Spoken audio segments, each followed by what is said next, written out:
Air mata jadi permata. Mari kita baca sebuah ayat. Di kota Yerusalem baru, Wahyu 21 ayat 1 dikatakan ke-12 pintu gerbang itu adalah 12 mutiara. Setiap pintu gerbang terdiri dari satu mutiara dan jalan-jalan kota itu dari emas murni bagaikan kaca bening.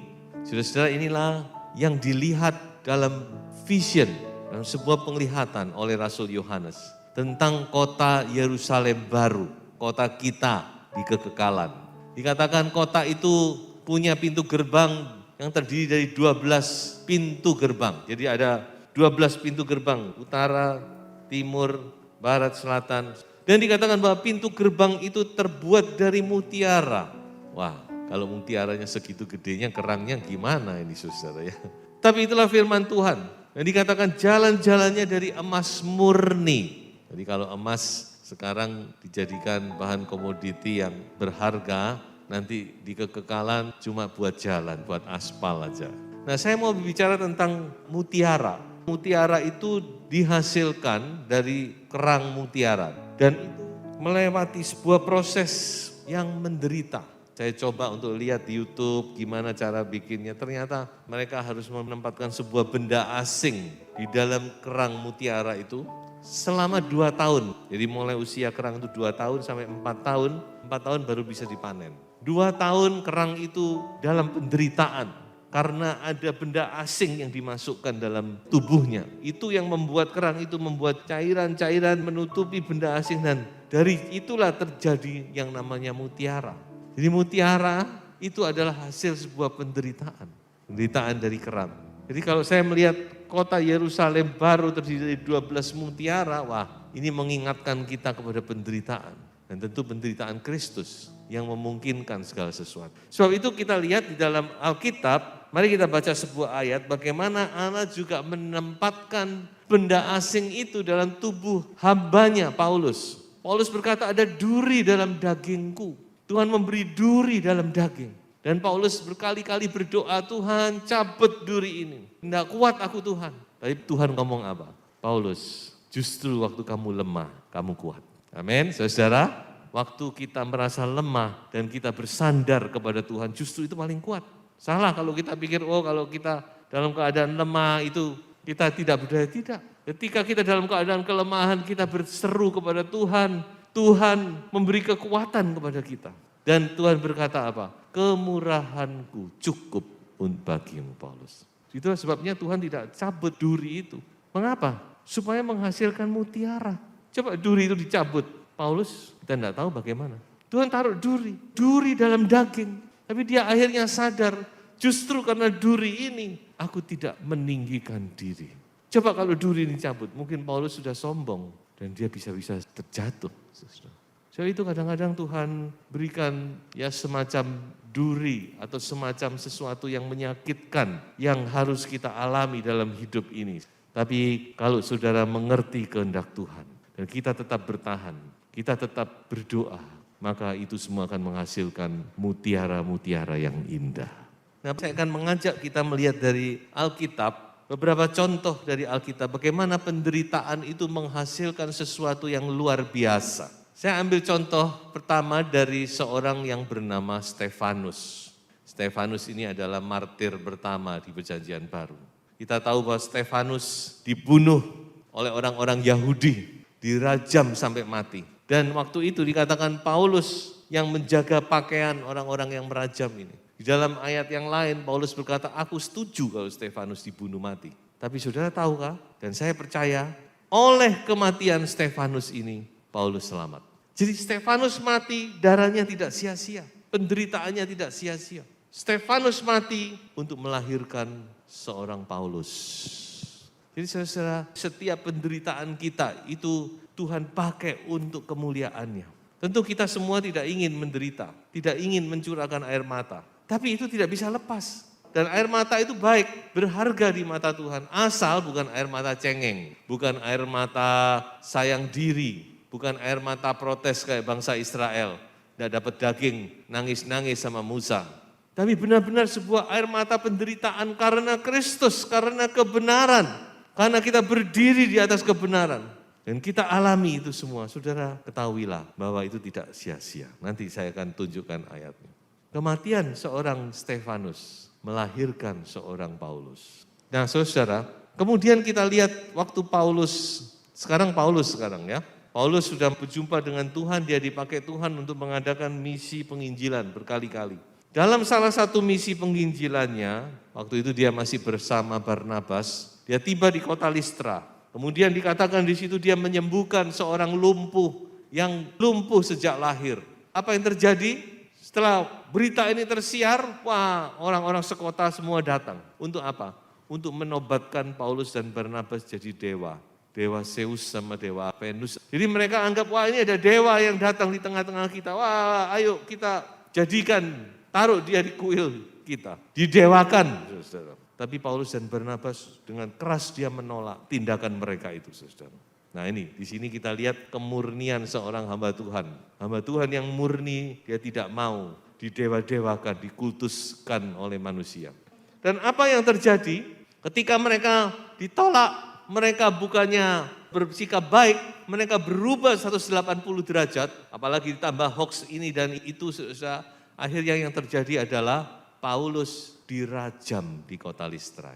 Alkitab mencatat bahwa Paulus akhirnya dikira sudah mati. Dan banyak para ahli Alkitab berkata Paulus sudah mati sebenarnya.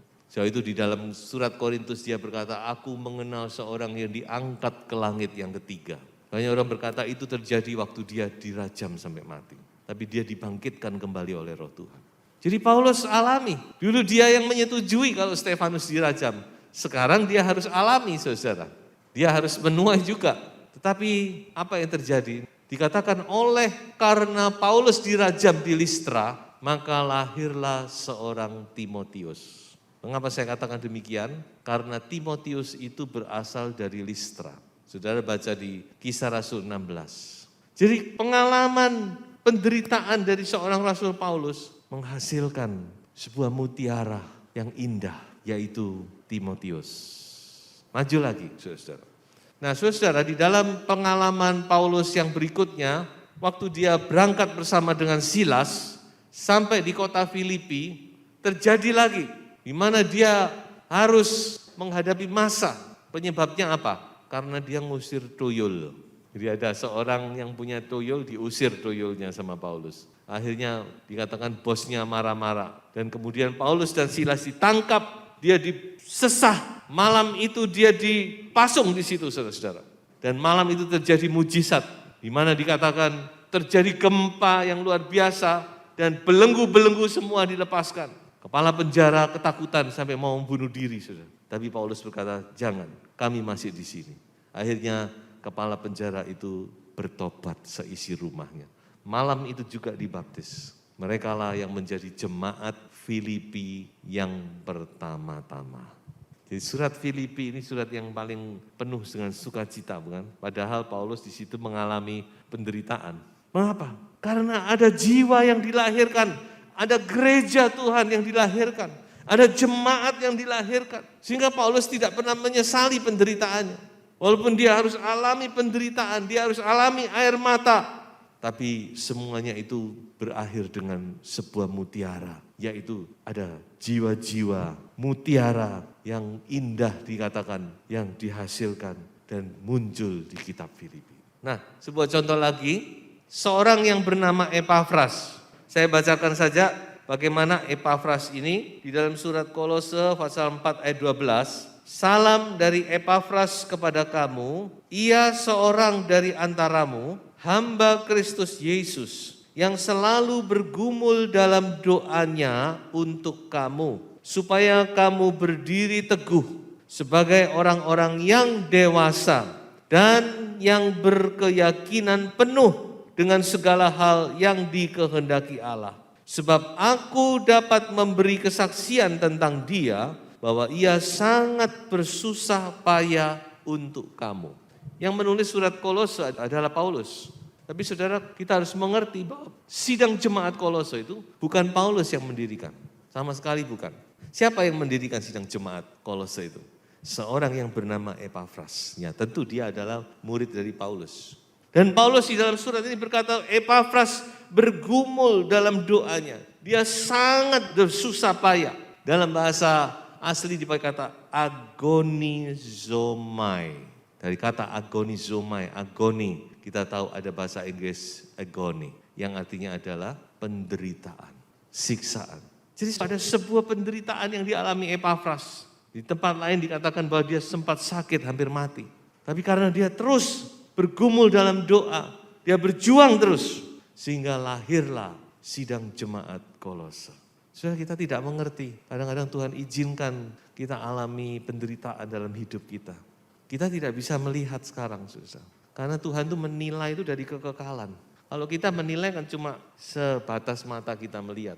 Pikiran kita cuma sebatas yang kita dapat pikirkan. Tapi Tuhan itu melihat dari perspektif kekekalan. Makanya seringkali tidak nyambung. Makanya Tuhan pernah berkata, bukan? Pikiranku bukan pikiranmu, jalanku bukan jalanmu.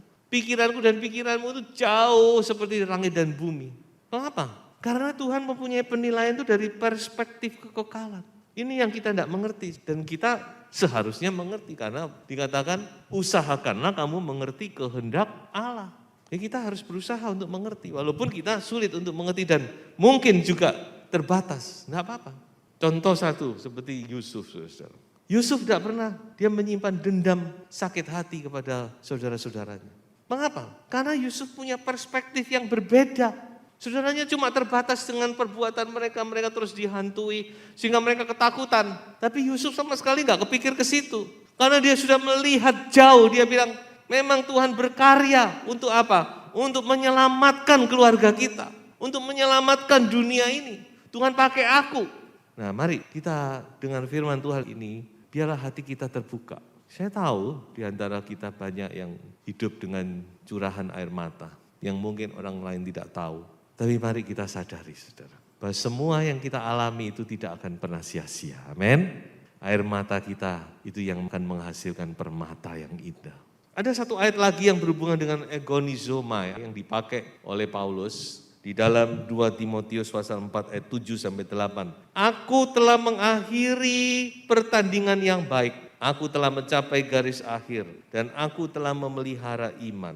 Sekarang telah tersedia bagiku mahkota kebenaran yang akan dikaruniakan kepadaku oleh Tuhan, Hakim yang adil pada harinya. Tetapi bukan hanya kepadaku, melainkan juga kepada semua orang yang merindukan kedatangannya. Di dalam bahasa asli ada kata agonizomai di situ. Aku telah agonizomai, bertanding, bergumul dalam penderitaan sampai pada akhirnya.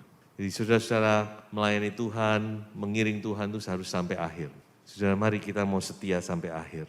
Dan bagaimana seorang ibu itu dia harus agonizomai, dia harus berjuang dengan ketidaknyamanan selama 9 bulan, lebih gak nyaman itu orang hamil. Itu perubahan fisik, perubahan fisiologis yang terbesar yang dialami oleh seorang wanita. Bagaimana dia gak enak ini, gak enak itu, nanti sudah kehamilan besar, berbaring aja sesek.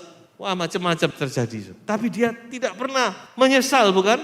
Ada enggak ibu-ibu yang menyesal melahirkan, hamil? Gak ada, bukan? Saudara, air mata, penderitaan, apa yang didapat? Sebuah kehidupan. Amin. So itu mari kita mau tetap teguh berpegang kepada firman Tuhan. Bahwa air mata itu Tuhan bisa ubahkan. Dan Tuhan akan ubahkan. Air mata yang kita curahkan di dalam persekutuan dengan Tuhan. Di kaki Tuhan. Karena nama Tuhan. Karena Tuhan berkata, kamu akan dihina, kamu akan disiksa karena namaku. Enggak tahu kapan itu akan terjadi, saudara. Tapi Tuhan sudah ngomong, kamu akan dibenci oleh semua orang karena namaku. Tapi bersukacitalah karena upahmu besar di sorga. Saya akan akhiri dengan sebuah ayat Mazmur 56 ayat 9. Sengsaraku Engkaulah yang menghitung-hitung. Air mataku kau taruh ke dalam kirbatmu. Bukankah semuanya telah kau daftarkan? Dengan lain kata, air mata saudara, air mata saya tidak sia-sia. Satu saat Tuhan akan tunjukkan ini loh air matamu. Karena firman Tuhan berkata, air mata kita disimpan dalam kirbatnya Tuhan. Dan air mata itulah yang akan dirangkai oleh Tuhan untuk menjadi permata, menjadi mutiara yang indah di dalam kehidupan kita. Haleluya, Tuhan Yesus memberkati.